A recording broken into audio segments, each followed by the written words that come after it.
చేసినా నువ్వు ఏమి చేశావు అంటూ నిలదీస్తారు, నిన్నే నిందిస్తారు.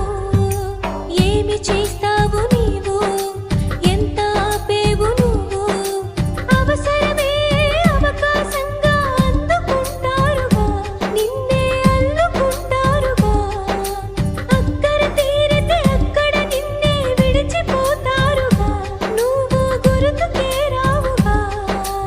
ఈ విషయం నీకు తెలియకపోతే తప్పు కదా, ఆ తప్పే నువ్వు చేసావందుకే శిక్ష కదా. విన్న ప్రతి మాట హృదయానికి చేర్చకు.